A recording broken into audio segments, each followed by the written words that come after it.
Order, and we've got a presentation this evening from Mr. Waldigger, the Civic User Group delegation, and also Chad Farr is with us this evening, and everyone else. Thank you so much for coming. So Warren, if you wanted to take that off, hit the button, and away you go. Thank you, Your Worship, and Estevan City Council and Management for having us here tonight and hearing us out on the closure of the Civic Auditorium. I guess I apologize. I did email you a letter early this morning, so I hope everyone had a chance to We did, and get thank that you for document that. and review that. I guess I'll start by reading some of that, and then we can go through it as you see fit. But I've been a resident of Estevan for 47 years. I'm a professional engineer, an entrepreneur, a coach, a hockey player, and a staunch community promoter and financial supporter. I've been a civic patron for 45 years, and I'm very familiar with this facility, its general condition and current use. I reviewed the city manager's recommendation dated November 15th, 2017, as well as the Estevan Civic Auditorium Structural Investigation Report dated July 28th, 2004 by UMA Engineering Limited, and the City Auditorium Building Condition Assessment dated November 2017 by WSP. I commend the City of Estevan for initiating a review of the Civic, but I caution Council in making rash decisions regarding a material community asset based on preliminary findings only. The WSP report is full of descriptions using words such as likely, maybe, probably. This report is not definitive, and making a final determination at this stage is potentially irresponsible. I am convinced that Council has more than two options to consider, and the Civic closure was knee-jerk and premature. I have extensive experience with corporate governance, corporate liability, risk management, and due diligence, and I believe Council and management have overreacted to the WSP report. The report is a first step. It is the start of a process and only adds liability to the city if it is ignored. There are ways to manage the high priority items listed in the report efficiently and effectively. By doing so, our city will be exercising a duty of care far beyond its peers, and our residents can confidently use the civic facility, knowing the city is being diligent with both public safety and our financial resources. The Civic was constructed and has a nameplate capacity of 2,200 people, and the assessment was governed by this capacity. I am confident that routine inspection and surveillance would reveal a maximum usage of maybe 350 people, assuming second priority ice surface. This is material to risk, and it is material to the findings of the WSP report. It may not reduce the structural requirements, but it will most certainly have an impact on mechanical, electrical, and architectural recommendations. If the city intended to use the facility for 5 years while it planned a new facility, this also would have a significant impact on the recommendations by WSP. Below are my primary observations, concerns, questions, and recommendations with regards to the civic structure. I'll focus on the structure specifically, as I believe this is what prompted the immediate facility closure. As per the above referenced UMA engineering report on page 3, you'll find the recommendations by UMA. At the end, you'll see it is our opinion that the Estevan Civic Auditorium will serve the community for the next 20 or more years, provided recommendations made above are carried out and the current excellent maintenance practices are kept up. So at the end of that report in 2004, what can we derive from that? That the structural integrity of the Civic was confirmed in 2004, and the recommendations above were somewhat minor, with maintenance and repairs only. The life expectancy ultimately depends on the level of care and attention to maintenance, and 20 years or more could even be 100 with diligent maintenance and repair. This UMA report should provide Council with assurance that the structure and foundation were sound. What's changed? Is it still changing or is it stable? These are important questions. They can be answered with routine inspections, including monitoring and recording of any changes. Monitoring alone may provide additional time for further planning and due diligence while using the facility. Now I bring your attention to the WSP report. And the first figure on the report is the aerial view of the Civic. So what evidence do we have of the structure? Because if that's our major concern, let's look at these things. And you'll see from that aerial view that the lines of the Civic Auditorium are straight lines. And this is one indication of a competent structure. Okay, we don't know, I don't have a date on that photo, so I'll temper that analysis, but it is something to look at. Under the 1.1, the methodology on page 3, it says, please note the structural review was completed on August 17th, 2017, and the Civic was closed on November 7th, 2017. If the findings were of imminent danger to the public, then why did WSP wait for over 2 months to present the findings? This timing speaks volumes of, I believe, what WSP believes are the risks of this building. I don't believe that there is an imminent risk of the building collapsing. It suggests to me that council closed the building rather than WSP recommendation. Did council expect an engineering firm to take responsibility for a neglected asset after preliminary assessment only? As you can see from the WSP report, it's full of words such as likely, may, probably. So they will not take responsibility until you dig deeper into those assessments. In 1.3, the opinion of probable cost, it's noted that this does not represent a detailed cost estimate, nor was a cost consultant carried for the purposes of this report. Again, I think this is a critical item to consider because these costs seem overly inflated, and there are ways of managing the risks associated with these things, and most of the costs were based on a 2,200 person capacity facility. So going ahead and making decisions based on this is, I think, irresponsible because the building is no longer used like that unless we want to use it like that again. So again, the purpose of this report is to identify potential risks and their probable costs only. The report is the start of an investigation only. Council should use this report to set priorities and adopt risk management strategies rather than fear this report. Liability can be managed with systematic assessment and management thereof. These strategies are used every day in our industries and communities and are paramount to the Civic solution. Risk is equal to consequence times probability. So when we're dealing with structural, what is the consequence of operating this structure? Is it just aesthetics? It's going to twist and turn, we don't like the look of it? Is it additional settling could happen? Is it failure of one support? Is it collapse of a portion of the building? Is it complete failure? What is the probability of those items if nothing is done? If the exterior drainage and diligent snow removal are done? If you monitor additional movement? If you monitor additional cracking? If core samples of questionable support members are taken and tested? If you jack, repair, shore existing members, all these things matter and they all change the probability of the things above. So it's a very dynamic process and it needs to be looked at. There are many risk relationships that need to be considered. Often what is perceived as high risk is not warranted or can be effectively reduced for minimal cost. If we go to section 3.2.2, the arena truss, roof trusses, page 13 and 14, I'll note that it says the worst settlement recorded was approximately 76 millimeters or just under 3 inches. At the column location, suspended ceiling was removed to expose the column truss bearing connection. Currently, structural steel connections appear to be intact.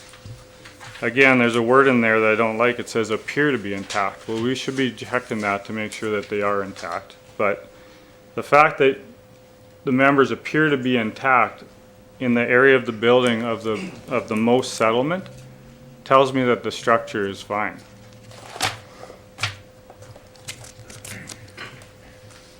This is a strong indication that the structure is competent in the worst areas of settlement. Revisit the above questions on consequence and probability.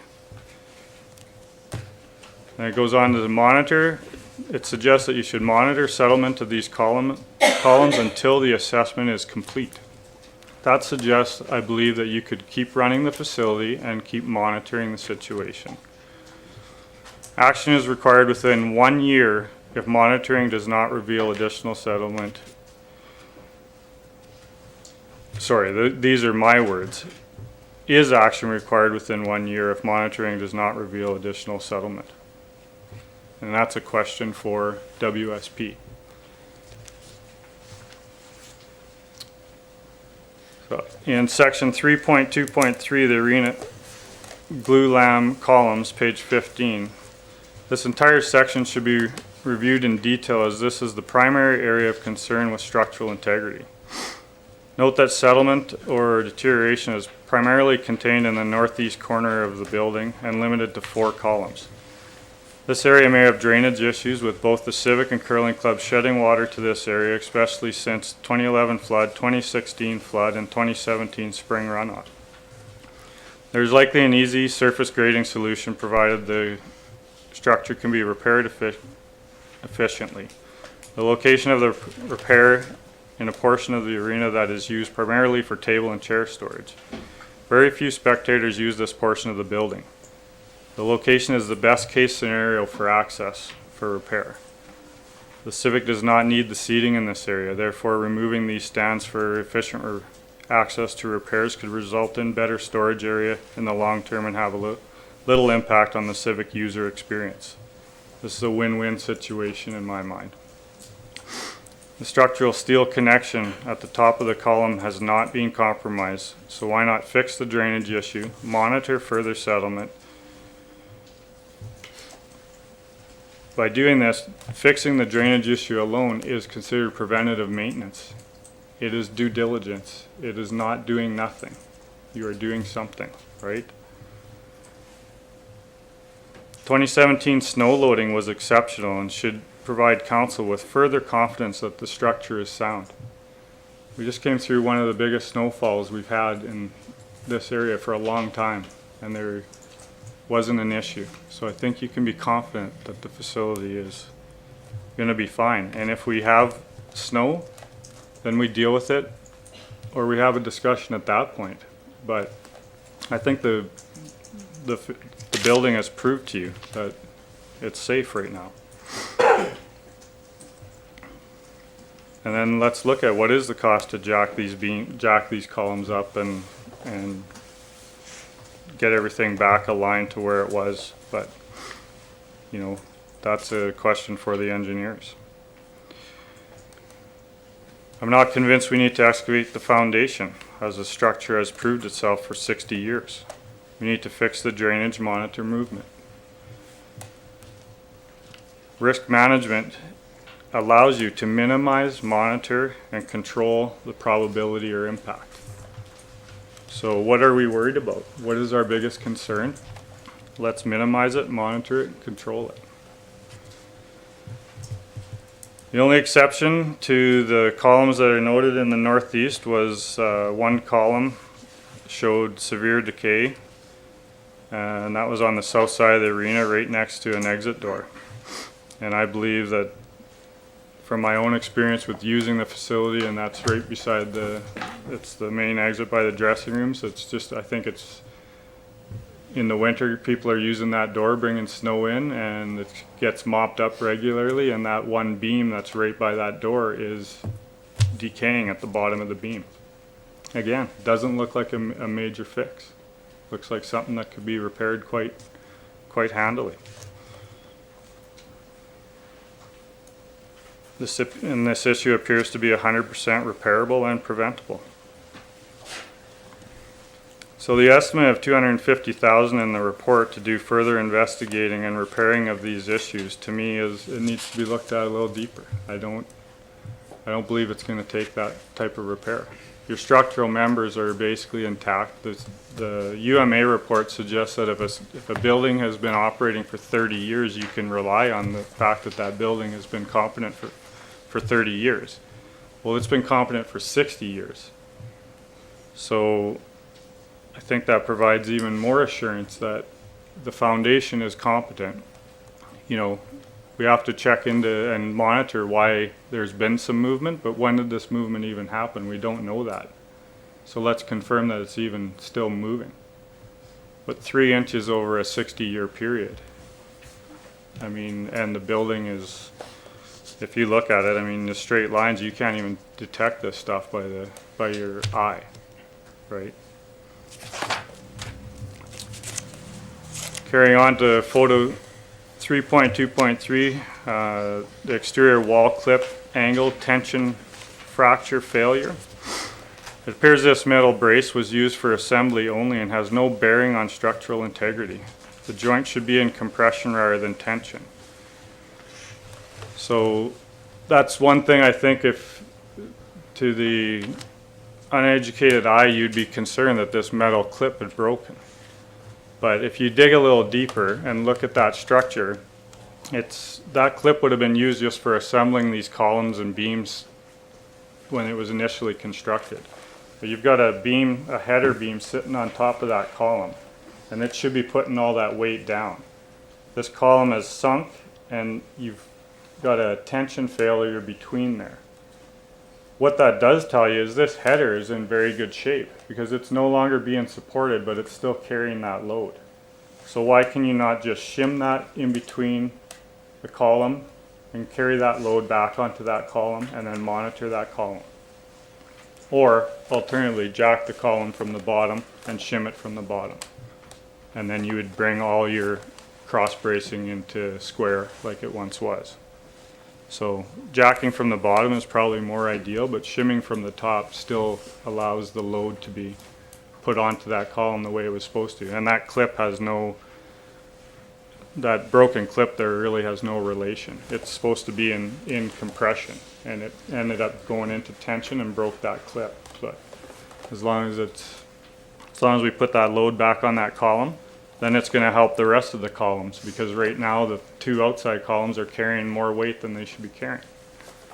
So again, I think that, you know, and that's just proof that the structure is actually very strong, in my humble opinion. You've got one column that isn't doing its job supporting, and two outside columns that are doing more than their load. But that's the nature of structural engineering. There's a huge safety factor in these things. So assuming that this building is coming down, I think is premature.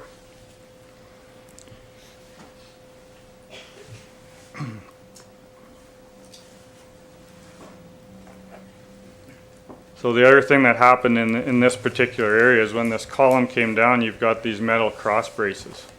So that column started sinking, and it's putting tension on these cross braces, and they're causing some distortion of the adjacent columns. But once you shim and get that load supporting across, you can pull the tension off of those cross bracing, because they're just metal tensioners. So you can relieve the tension in those beams, and that should prevent any further buckling or damage to the adjacent columns. And there again, you can do some further testing on those columns, but I don't believe that they're going to be compromised to the point that you would have to do more than maybe some shoring up or a little extra bracing in there.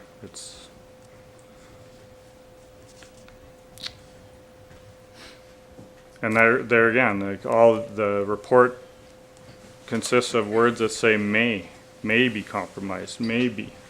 So you need to dig into that, because those are not definitive words.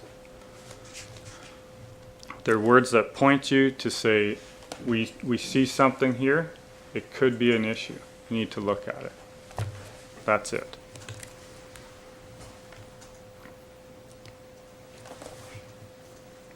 So it goes on to show those two adjacent columns and saying that the base of the columns is being crushed by the cross bracing. restraint at the locations where settlement was recorded. The structural integrity of these two columns noted with crushing may be compromised. Strengthening or replacement of these columns is recommended. Replacement, I think, is doubtful. I think that strengthening is definitely possible. Once the above column loading is equalized, the tension should be removed from the cross bracing to prevent any further damage. Again, monitor, reinforce, carry on. So it says that we come to the statement that I think council made their decision on. It says, note, the facility owner does not intend to follow up shortly with the additional structural assessment and selective replacement reinforcing.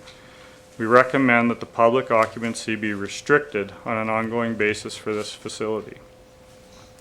So it's saying that only if you restrict it. We also have to remember that he took 2 months to send you this. Okay, so did he think the place was falling down in those 2 months? I don't think so. So it says you need to take action and look at these things, monitor them.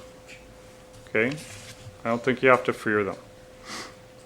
This is the only statement in the entire report that suggests restricted access, so I have to assume that this is the statement that endorsed the closure of the Civic.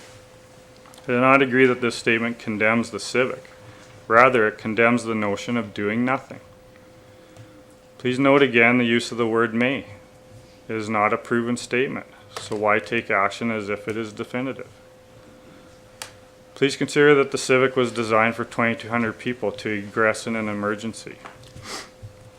Can we reduce the capacity to 500 or less and restrict public to any areas of concern, thereby using this asset while following up on the areas of high concern? In this case, immediately upgrade the emergency exit lighting as recommended. So you've got egress there for 2,200 people. If we reduce the capacity, put in exit lighting, we're going to be showing a duty of care to the public that is, I think, over and above what we would expect in other facilities of this nature. So providing facility orientations and emergency evacuation training for coaches would set the Civic above other arena operators. And there's just other ways of managing risk. It's not just pump money into things. We can do it with process. Again, monitor, minimize, control. All these things matter, and they prove that the city is not ignoring or doing nothing. They are part of the due diligence and risk management process and reduce liability considerably. Civic structure has been tried and tested for 60 years. In the past year, it has successfully withstood significant snow load and wind load.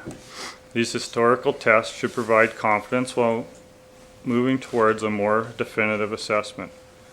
Snow load can be monitored and managed, or access can be restricted if snow loading becomes a concern. Why close the building before then? I do not agree that the remainder of the report is valid for today's usage and the risk is materially reduced. I've seen nothing else within the report that cannot be managed, and I feel the cost estimates are grossly exaggerated due to the preliminary nature of the report. What event does council fear? Is the fear warranted or manufactured? So if we fear the structure, then restrict, monitor, test, repair. If we fear things such as a fire, well, the Civic is now 200 yards from the best fire department in southeast Saskatchewan. Normal usage at the Civic would be about 50 hours per week, or about 30% of the time. So there's a 70% chance that the building is vacant during a fire. Patrons and staff are 100% awake and hyper alert due to the nature of activities in the arena. Have you seen hockey parents? Okay, everyone's alert. I don't think anyone's sleeping in there, so it drastically reduces the risk.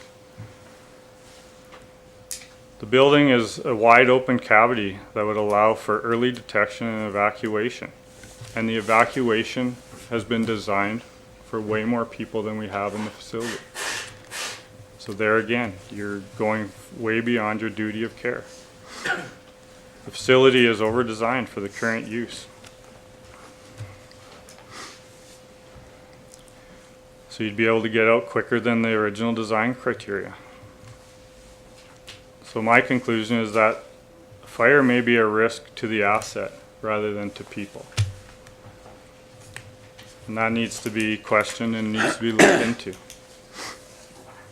I found, in my own research online, I found no evidence of fire-related injuries or fatalities in arenas to refute my statement and my conclusion. So finally, the Civic was the primary ice hockey facility in Estevan until opening Affinity Place in 2011. How is it possible to downgrade this facility from the primary ice surface to an unwanted asset in only 6 years? It is irresponsible asset management and it requires some investigation, especially given the change in status from 2004. As part of that was a recommendation to improve the drainage and get the water away from the building, and I think some of that has caused these issues. The Civic remains one of the best ice hockey facilities in southeast Saskatchewan and still provides a superior player and spectator experience. It should be prioritized rather than orphaned. I question why the Civic is the only major public asset without a corporate naming sponsor. Does this speak to the long-term agenda that we should be aware of? I trust your worship and council will investigate the above suggestions and comments and be diligent and rational while you deliberate over the Civic closure. The closure has resulted in your citizens driving in winter conditions to facilities of unknown structural integrity and unknown emergency response. These may not be your liabilities anymore, but these are your people. We can all appreciate that the Civic has some issues to address, and we can now prioritize, document, and address them systematically. I feel safer already because I examined this report and I better understand the risks. My family would use the Civic immediately, provided the city monitors the possible structural issues and addresses snow loading as needed while we devise an acceptable long-term plan.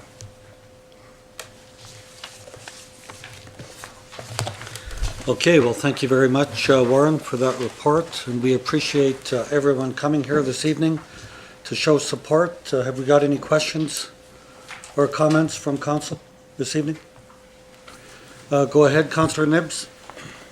I was one of the councillors that did want it closed because of safety and have reviewed everything on there, and I think my one big question would be why would we take any risk if something bad can happen? And there's a few more things still to come in, but also everything's saying to spend more money on it when I don't believe it was ever supposed to be used after the new rink came in. So, you know, it was something they thought, oh, we get 10 more years up, turn into a field house, turn into whatever.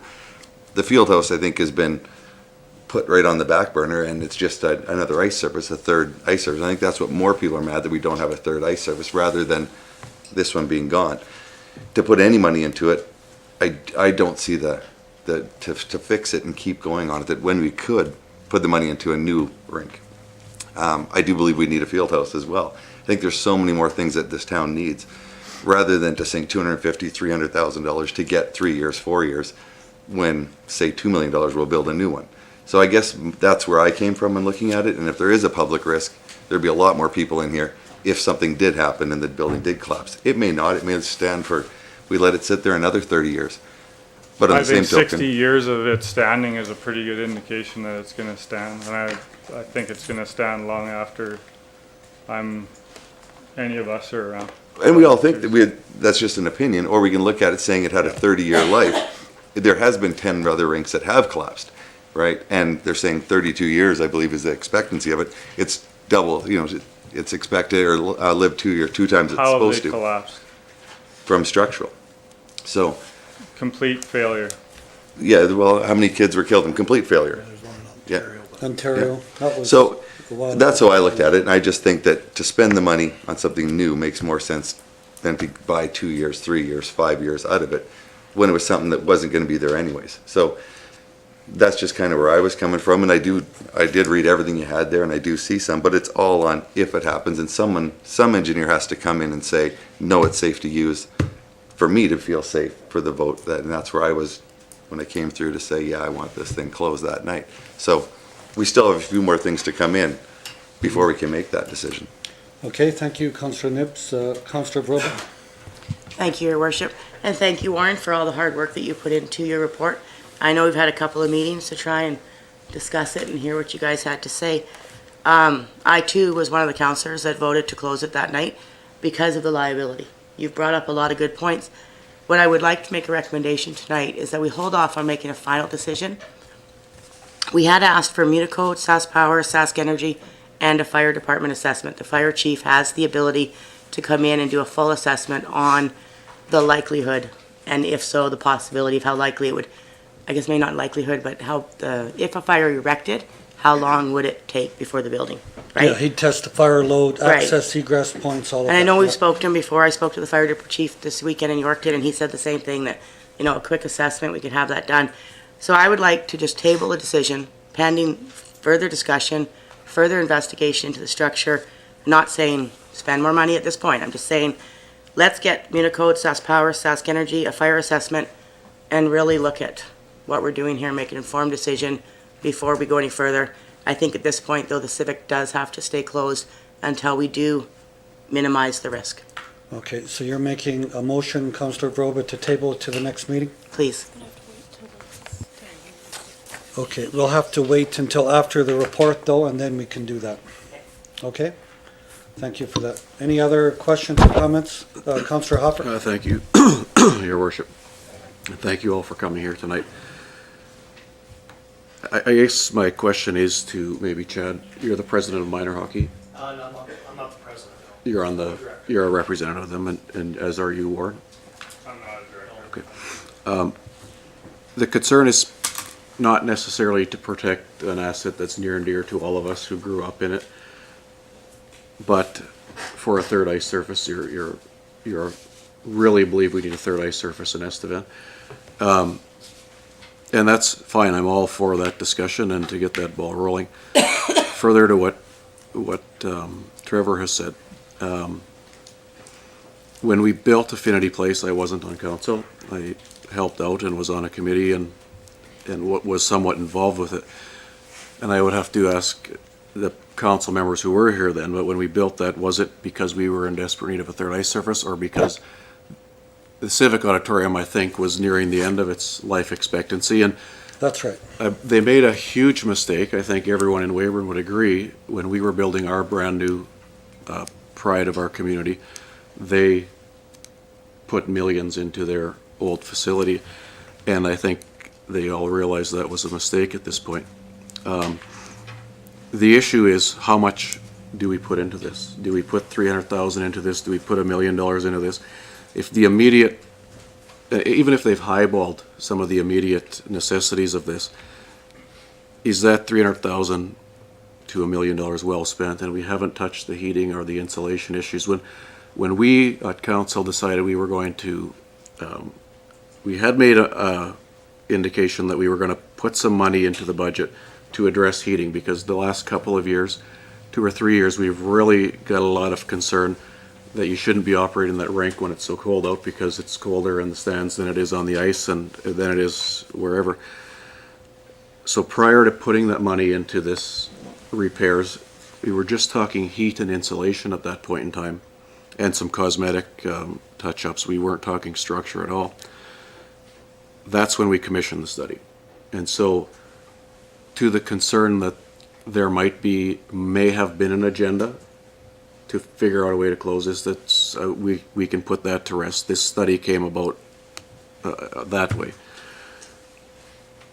If the concern is we need a third ice surface in Estevan, then that's what we should do. If the people of Estevan tell us we need a third ice surface in Estevan, then that's what council needs to build.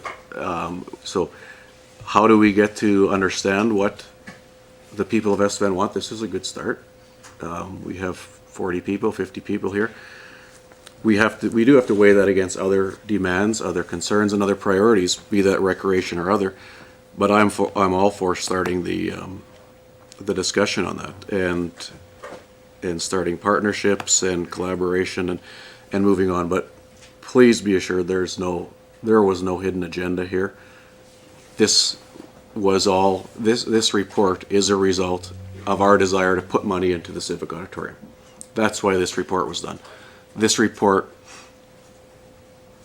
we were perhaps thinking, okay, a report that said, plan to do something in 5 to 10 years, not something as critical as this report. And then we could weigh that decision to spend $200,000 to $300,000 on heating and insulation or whatever else, because we were told it was unacceptable for hockey to happen in that rink for the last several years with how cold it was in there. So anyway, I would have personally great difficulty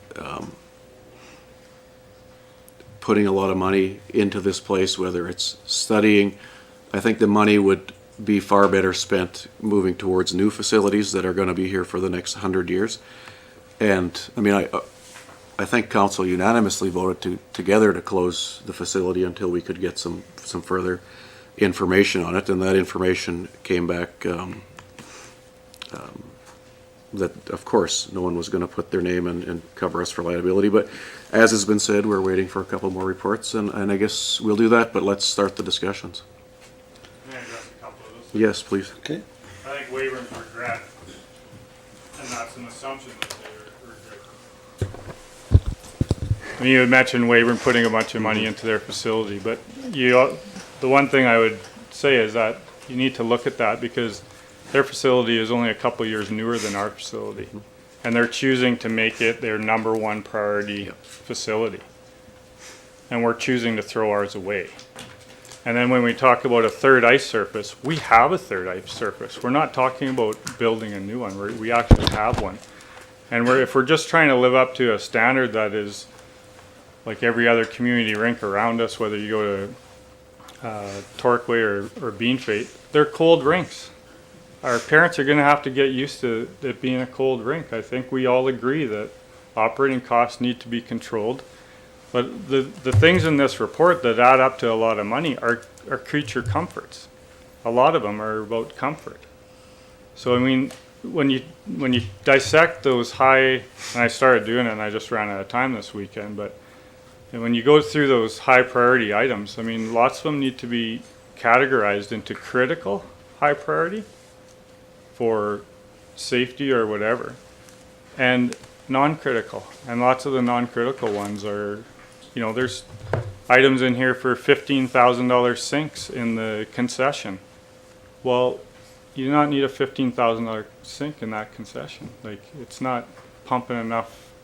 There's not enough traffic going through there, but they're analyzing that building as if there's 2,200 people using that thing. And that's just one example, but it's outrageous. I mean, there's lots of examples when you go through there of those dollars just don't add up.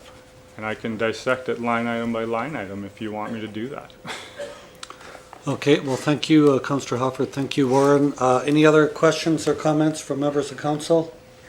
If not, unfortunately, Warren, we have a very tight agenda tonight, also enclosed, but at least you can rest assured the decision will not be made tonight. We have other things, as Councillor Vroba had mentioned, that we want to check out. That will be coming to the December 4th meeting. December 4th meeting, so, you know, hopefully at that time we'll have more information that we can impart, and I guess if you guys want to come on that date, you're more than welcome, but we'll probably have more information that we can ascertain and then move forward from that date. So again, thank you all for coming. Much appreciated. I know you have probably better things to do on an evening than come to council, but we do appreciate that too. And you're more than welcome to stay for the rest of the evening if you like. Thanks, everyone. And I think the last point I'd just like to make, if I could, is that when we're talking about our third ice surface, you have to remember that Affinity was built as a multi-purpose facility, and we're taking it out of play for several events. And so it's actually not a full-time ice surface for Estevan minor hockey. Okay, thanks, Warren. And again, thank you all for coming. Thank you.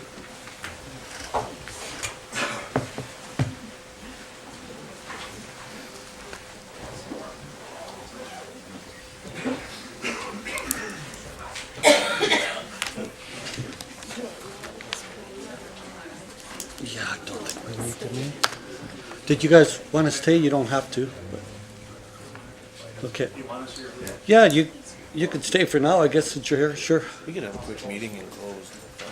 Okay, okay. Thanks for fixing it. Yeah. Josh?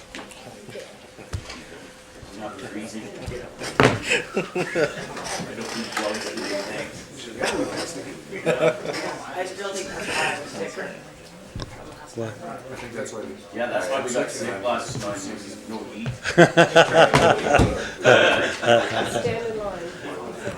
Thanks, Aaron. Thanks for coming. You're gonna stay, you can go, or totally up to you. I'm trying to get to the rink to play hockey. Okay, well, you have a good evening, dear. You go. Yeah, good night.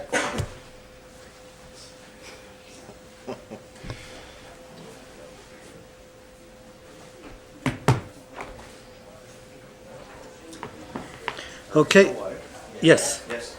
Okay, moving forward, could I have a motion, please, to adopt the agenda as presented? Councillor Yanish, seconded by Councillor Frank. All in favor? Carried. Thank you.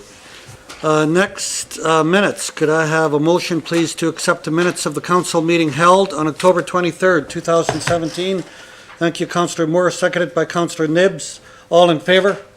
Carried. Thank you. Next, under original communications, delegations, and petitions, we have the WSP Structural Engineering Report for the Civic, which we have discussed in length. We've also had some of our citizens here tonight. What's the wish of council? Councillor Vroba. Thank you, Your Worship. Yes, we appreciated everybody that came tonight to voice their opinion or to show support for the opinion that was presented. I do think, though, that we did at our last meeting and close talk about Municode, Sask Power, Sask Energy, and the fire department getting a report. And I think it would be wise if we got those 4 reports so that we can talk about them, look at them, see what they find, and also take into account everything that Mr. Waldiger and his group presented tonight. So I would like to make a motion that we don't make a decision based on the civic permanent future. Move the discussion to Move the next meeting. discussion, table it until the next meeting, pending those 4 reports and looking over the information that Mr. Waldiger presented. Okay, thank you very much. Have we got a seconder? Councillor Yanish? Questions or comments? If not, all in favor? Carried. Thank you, Councillor Vroba. Next, could I have a motion under original communications, delegations, and petitions, please, to accept the Reagan's Cart Report for November 2017? Councillor Nibbs, seconded by Councillor Vroba. Any questions or comments? Councillor Vroba? I believe the name has changed. It is now Green GL. GL. It's Green for Life Environmental, Life. GFL GFL. Environmental. It has changed. I'm not sure if they've updated it on the reports or not, but thank you GFL. for pointing that out. I will make sure the girls do that tomorrow morning. Okay, thank you, Councillor Vroba. Councillor Frank, thank you. Okay, next, under written reports of committees, we have none. Under executive reports, Councillor Hoffer? Just put my hand up in advance of you saying your next words so I can. Oh, okay. Okay, under executive reports, we have the Fire Chief Woodlawn Regional Park Protection and Rescue Agreement. Councillor Hoffert, you had your hand up? Yeah, Your Worship, I can move to accept this report, but before we approve it, I think wouldn't it be prudent to refer it to budget, because there's a budget implication here. I know we're considering our contribution to Woodlawn Okay. in many different ways, and so I think it would be prudent to refer this to budget, so I Okay, would absolutely, recommend we if you do that, wish. to So- accept it and refer it to budget. Okay, thank you. Have we got a seconder? Councillor Frank, questions or comments? All in favor? Carried. Thank you. Next, under executive reports, we've got from the city clerk, the Leisure Advisory Board. We are kind of running short this evening to have a good discussion on this. What's the wish of council? We'd just like to make a motion that we table this To- till, for probably maybe even the next meeting or a couple meetings, maybe we want to wait a bit longer. Okay. Just maybe table it for now, and then we'll have some more discussions, and then, Okay, it is tight this evening, City Clerk. Your worship, to Councilor Roba, the only thing is now we will have to advertise it because it has to be approved for January 1st. So if we table this, that means I will be advertising for December 1st, and you will be making appointments for January. so maybe we should go ahead and have a discussion tonight then. If you wish, absolutely. Sorry, could you? I didn't follow you, City Clerk. Could you repeat that? So, under your current bylaw, you have to have this in place by January 1st for the appointments. So we'd have to advertise for January, for December. bylaw in place, Yes, so wouldn't that bylaw guide us until we approve? right. an I'm amendment just or saying change you to the have next to, bylaw? you have to appoint it for January 1st. Yeah, I make the Yeah. appointments So we'll in make, December. sure, we can have that in So with our that's- appointments and still table the final decision until a future meeting. Yes. Okay, I would support the tabling motion then. Or table it till the end of December if you like, and then,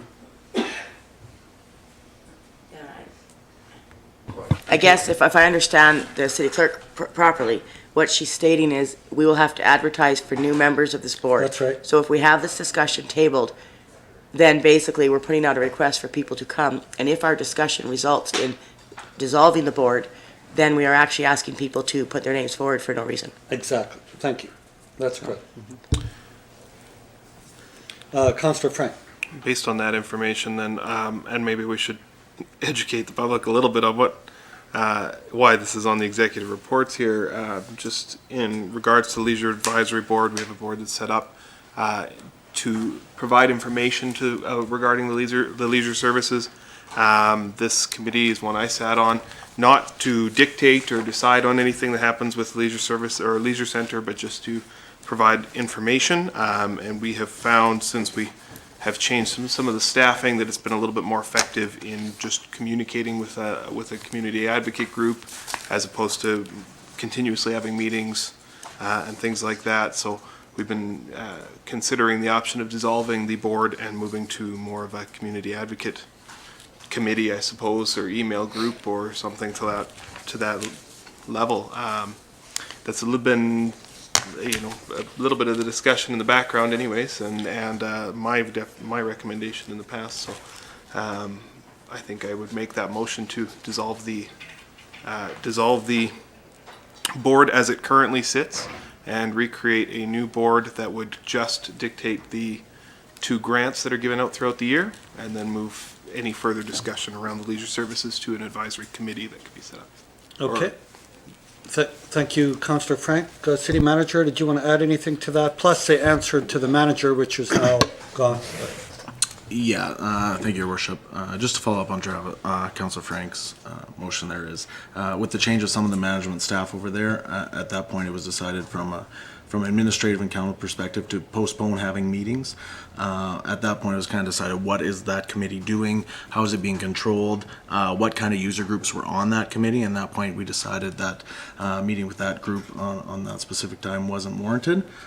So there is a proposal to dissolve the bylaw that states that board in the meeting, so council can consider that and make the Right, and motion then we can accordingly. come back in the new year with something different. Okay, thank you, Councillor Frank. Councillor Verba. Thank you, Your Worship.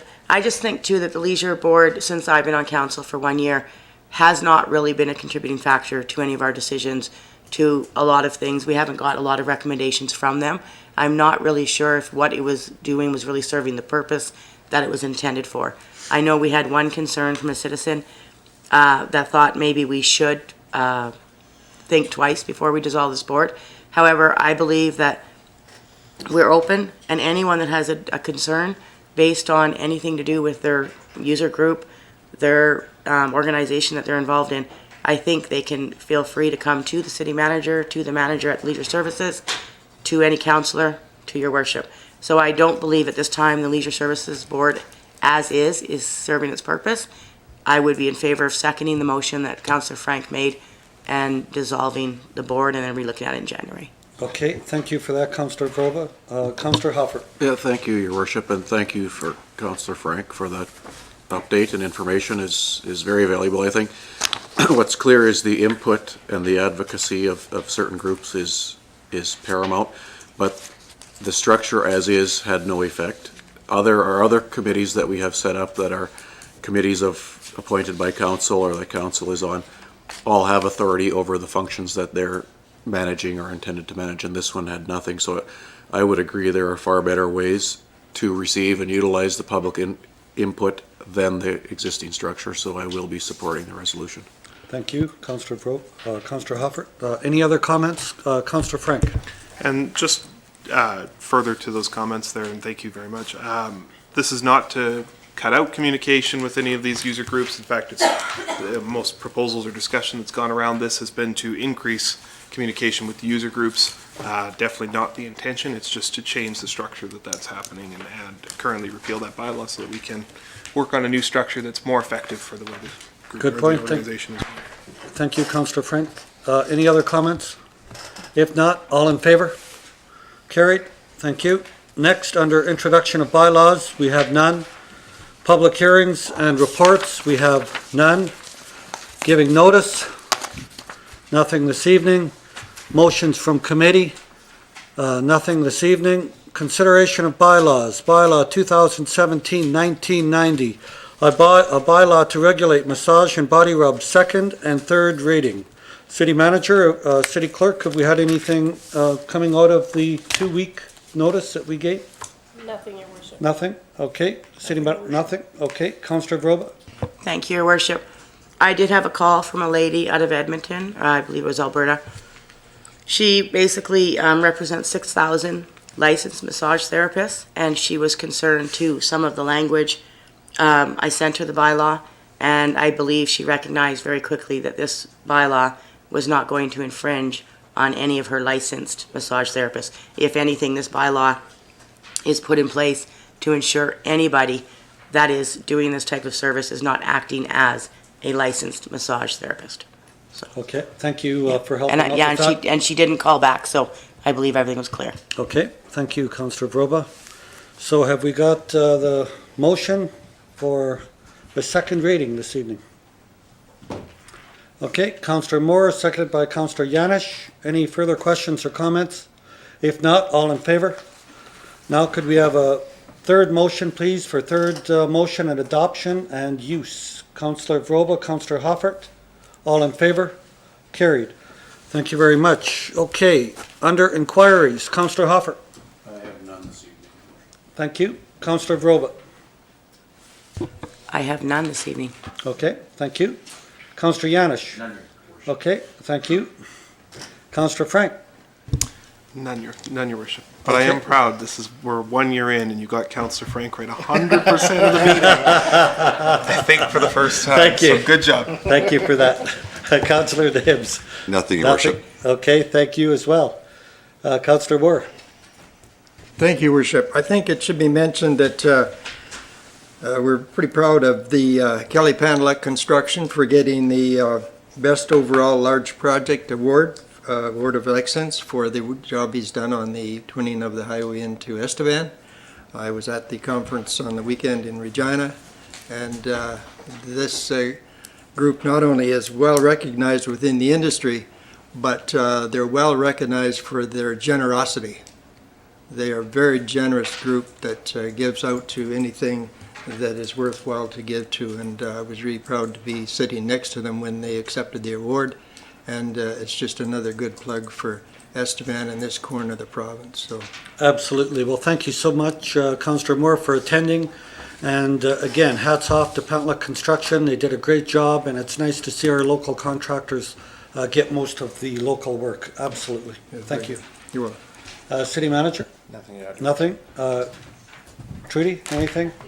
Comptroller, City Clerk, anything? Nothing, Your Worship. Okay, if not, I guess could we have a motion, please, to move into committee? Councillor Frank, seconded by Councillor Nibbs. All in favor? Carried. Thank you so much, and good evening. Thank you. We stand adjourned.